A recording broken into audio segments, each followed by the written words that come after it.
V27 के successor V29 को launch हुए 1 महीने से भी ज़्यादा हो चुके हैं और ये एकदम सही समय है इन दोनों के बीच में कंपेयर करने का, क्योंकि इन 1-1.5 महीने में V29 की जो भी अच्छाई बुराई थी सारे पोल खुल चुके हैं और V27 के बारे में तो सबको पता ही है। तो आज की वीडियो में हम इसी बात पर चर्चा करेंगे कि क्या आपको 30,000 के अंदर में V27 के साथ जाना चाहिए या फिर 1-2 हज़ार रुपए एक्स्ट्रा इन्वेस्ट करने चाहिए V29 के ऊपर। तो फिर चलो फटाफट से वीडियो को स्टार्ट किया जाए। Hey guys, this is Rani, you are watching your tech zone. Let's get started. चलो शुरुआत करते हैं दोनों ही फ़ोन के लुक्स के साथ। नहीं तो देखो, लुक वाइज दोनों ही फ़ोन मस्त लगते हैं यार। दोनों में से कोई सा ही फ़ोन आपको पसंद आ सकता है, ये आपकी पर्सनल चॉइस है। Vivo V27 में ओनली 7.3 mm की थिकनेस दी गई है एंड 180 ग्राम वेट है, मतलब एकदम ही पतला और हल्का है। Vivo V29 में 7.4 mm की थिकनेस है एंड 186 ग्राम वेट है। तो दोनों की थिकनेस लगभग सेम है, बस वेट में 6 ग्राम ज़्यादा वजन है V29, लेकिन आप हाथ में लोगे तो उतना पता भी नहीं चलता है। डिस्प्ले में दोनों ही फ़ोन में आपको 6.78 इंच का 120 हर्ट्ज रिफ्रेश रेट वाला एंड्रॉइड डिस्प्ले देखने को मिलेगा, जो कि HDR10+ को भी सपोर्ट करता है। दोनों की ही पिक्चर क्वालिटी बढ़िया है। कंटेंट वॉचिंग में आपको दोनों ही फ़ोन में मज़ा आ जाएगा। दोनों ही 3D कर्व डिस्प्ले है, पर थोड़ा सा पिक्सल डेंसिटी में फ़र्क है। जहाँ Vivo V27 में आपको 388 ppi की पिक्सल डेंसिटी देखने को मिलती है, वहीं पर V29 में 453 ppi की पिक्सल डेंसिटी देखने को मिलती है, जिसकी वजह से बहुत ज़रा सा Vivo V29 की जो डिस्प्ले क्वालिटी है वो बेटर निकल कर आती है Vivo V27 के कंपेयर में।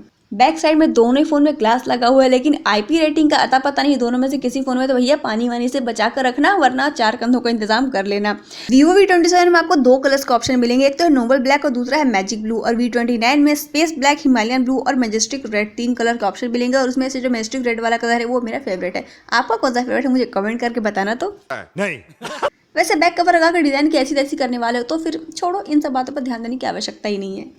अब थोड़ा परफॉर्मेंस वाली डिपार्टमेंट पर नजर डालते हैं। तो V27 में आपको MediaTek Dimensity 7200 का चिपसेट लगा हुआ मिलेगा, जो कि 4 नैनोमीटर पर बेस्ड है। और V29 में Snapdragon 778G का प्रोसेसर लगा हुआ है, जो कि 6 नैनोमीटर पर बेस्ड है। और यहाँ पर जो चिपसेट है वो V27 का ज्यादा बेटर है V29 के कंपेयर में। और यहाँ पर साफ साफ पता चल रहा है कि V29 में सस्ता वाला प्रोसेसर चिपका दिया गया और पैसे बचा लिए गए। अब ऐसा नहीं कि चिपसेट बेकार है, दोनों में ही आपको नॉर्मल परफॉर्मेंस में डेली में जो ही परफॉर्म करते उसमें कोई दिक्कत नहीं आएगी। गेमिंग भी अच्छी खासी कर सकते हो, लेकिन अगर ज्यादा हैवी टास्क करते हो, ज़्यादा हैवी गेमिंग करते हो, तो इस मामले में V27 ही आपके लिए ज़्यादा बेटर रहेगा V29 के कंपेयर में। समझ गया। और हर तरह के कार्यक्रम को पावर सप्लाई करने के लिए दोनों ही फोन में 46 mAh की बैटरी दी गई है, लेकिन V27 में 66 वाट की फास्ट चार्जिंग है और V29 में 80 वाट की फास्ट चार्जिंग है। लेकिन आप फास्ट चार्जिंग पर मत जाओ। V27 का चिपसेट ज़्यादा बेटर है, जिसकी वजह से कम पावर कंज्यूम करेगा, और V29 का चिपसेट ज़्यादा पावर कंज्यूम करेगा। तो ओवरऑल दोनों की जो कैपेसिटी है, मतलब कि जो बैटरी बैकअप है, वो सेम ही रहेगा। तो इस मामले में आप दोनों को सेम ही समझो।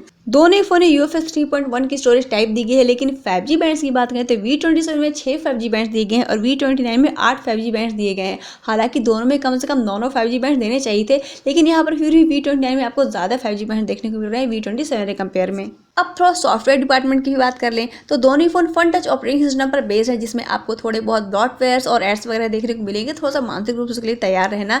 लेकिन दोनों ही फोन एंड्रॉइड 13 के साथ में आते हैं। दोनों ही फोन में आपको 2 साल का एंड्रॉइड अपडेट, साथ में 3 साल का सिक्योरिटी अपडेट देखने को मिलेगा। तो यहाँ पर दोनों फोन सेम हैं।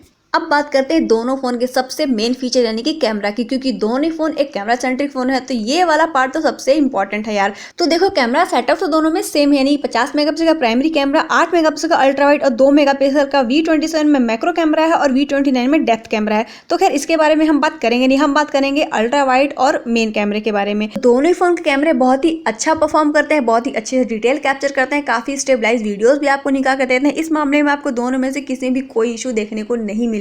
लेकिन V29 के कैमरे को थोड़ा इंप्रूव किया गया है, वो दिखता है, इसमें ज़्यादा डिटेल्स आपको देखने को मिलेगी। आपको साफ साफ क्लियरली पता चलेगा V29 में जो इंप्रूवमेंट की बात है ना, वो कैमरे वाले डिपार्टमेंट में ही हुई है। तो नो डाउट कैमरा दोनों का अच्छा है, लेकिन स्लाइटली बेटर कैमरा है V29 का। जब बात आती है लो लाइट फोटोग्राफी की तो दोनों ही फोन से आप बहुत ही अच्छी फोटोज ले सकते हो, वीडियोज बना सकते हो।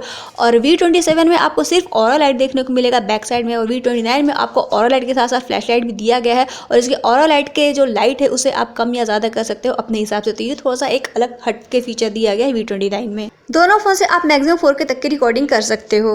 अब सेल्फी कैमरे की बात कर लेते हैं, क्योंकि फ़ोन लिया और सेल्फी कैमरे पर ध्यान नहीं दिया तो क्या खराब फ़ोन लिया। तो दोनों ही फ़ोन में आपको 50 मेगापिक्सल सेल्फी कैमरा देखने को मिलेगा, जिसमें आप मैक्सिमम 4K तक की रिकॉर्डिंग कर सकते हो और अच्छी खासी सेल्फीज आप इसमें ले पाओगे। चमचमाती फोटोज आएगी, शक्ल चाहे जैसी भी हो फोटो आपकी अच्छी ही देखने को मिलेगी। और अब फाइनली बात करते हैं प्राइसिंग की, क्योंकि पैसा ही नहीं रहेगा तो कहाँ से फ़ोन लेंगे यार। वैसे मुझे पता है कि आप में ज़्यादातर लोग सिर्फ देखने आए हो, फ़ोन लोगे नहीं। वैसे अगर फ़ोन लेना चाहते हो तो दोनों फ़ोन के लिंक आपको डिस्क्रिप्शन में देखने को मिलेंगे, जाकर वहाँ से परचेस कर सकते हो। चिंता मत करो, प्राइस आपको 1 रुपये भी नहीं बढ़ेगा, बल्कि डिस्काउंटेड लिंक ही आपको दे रही हूँ। लेकिन वहाँ से परचेस कर लोगे तो थोड़ा सा इस गरीब का ही भला हो जाएगा। नया नवेला चैनल है, थोड़ा सा फाइनेंशियली सपोर्ट ही मिलेगा। कोई तरीका है भीख मांगने का? खैर बात कर रहे थे दोनों फोन के प्राइसिंग की, तो Vivo V27 के 8 128 वाले वेरिएंट का रेट इस समय है 29,850 रुपये और V29 के 8 128 वाले वेरिएंट का रेट है 31,640 रुपये। और अब लास्ट में फाइनली बात करते हैं कि दोनों में से कौन सा फ़ोन आपको लेना चाहिए। तो देखिए यार, अगर आपकी रिक्वायरमेंट एकदम बेस्ट कैमरा की है तो आई थिंक आपको Vivo V29 की तरफ जाना चाहिए। हालांकि Vivo V27 का भी कैमरा बहुत अच्छा है, लेकिन थोड़ा सा बेटर है V29 का। और अगर आपको कैमरा के साथ साथ अच्छी हैवी परफॉर्मेंस वाले के लिए भी चाहिए तो फिर V27 ही आपके लिए सही रहेगा। अगर आप पर्सनली मुझसे पूछोगे तो मैं V27 के साथ जाना चाहूँगी, क्योंकि मुझे उसमें अच्छे कैमरा के साथ साथ अच्छी परफॉर्मेंस ही मिल जाएगी। V29 भी बुरा नहीं है, वो भी एक अच्छा है। मतलब सबकी अपनी अपनी पसंद है, तो उसके हिसाब से आप दोनों में से कोई सा परचेस करता है, दोनों ही फोन से आप रिग्रेट फील नहीं करोगे। तो ये तो मैंने डिटेल में आपको कंपेयर करके बता दिया। आई थिंक आपका डाउट क्लियर हो गया होगा कि आपको कौन से फोन के साथ में जाना है। पसंद आई वीडियो तो लाइक कर देना, जो कि आपने अभी तक किया नहीं होगा, पता है मुझे, कर दो यार, क्या करते हो। और लगे हाथ तो सब्सक्राइब बटन को भी दबा लेना। और अगर कोई सवाल पूछना हो या फिर मुझे कोई सलाह देनी तो कमेंट बॉक्स खुला है, दिल खोल के कोई भी सवाल पूछ सकते हो, शर्माना बिल्कुल भी मत। तो फिर चलो जल्दी से मैं आपसे मिलूंगी अगली वीडियो में, तब तक के लिए जय हिंद।